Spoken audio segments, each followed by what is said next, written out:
here. Okay.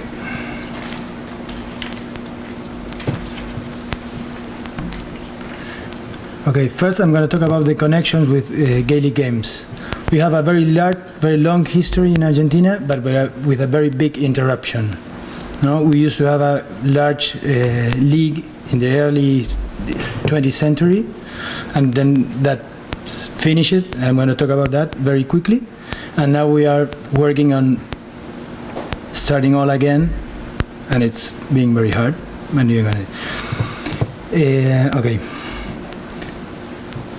Around year 1887, 1888, they started playing hurling in Argentina. So we have a very long history, as I told you.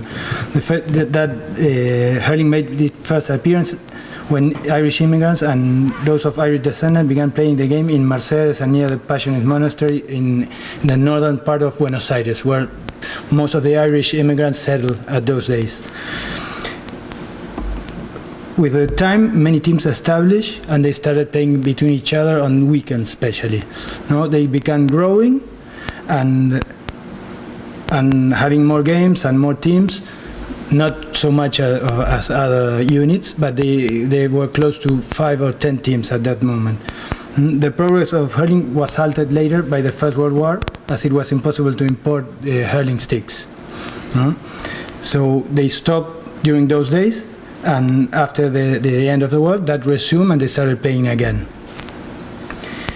In about 1920, 4 of the representatives of the more biggest clubs in Argentina, they made a committee and they set a board and they start renting a place to be able to play the games and for everybody go there and to establish links between all the Irish in Argentina. That was the first Federation of Hurling in Argentina. Sorry, Bernardo. Yep. And we have just one pitch.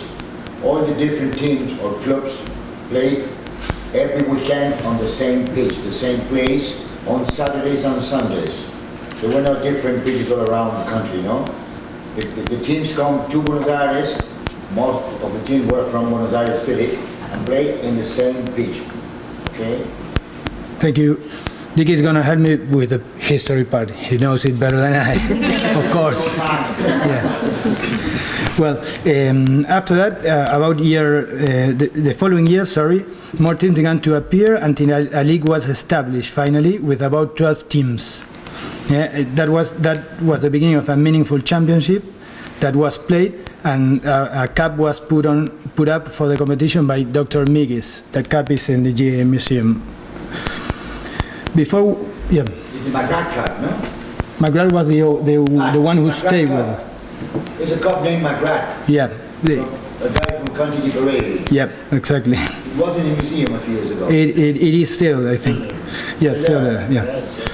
Well, Very safe. very safe.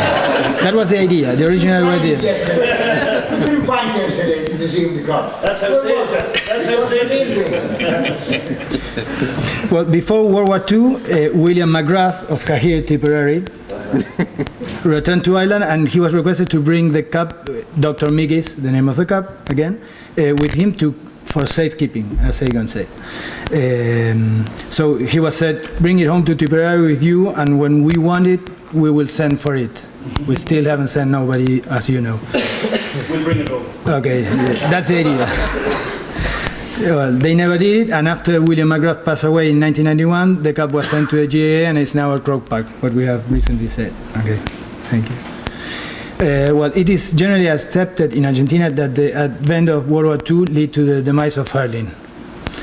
And it once again became impossible to import hurlers, so that was the end. Although the potential of sourcing wood from the Delta region was investigated and they tried to make hurlers, they were not suitable, they break, they couldn't continue playing it. So the ash tree grows so fast, you know, the wood was different.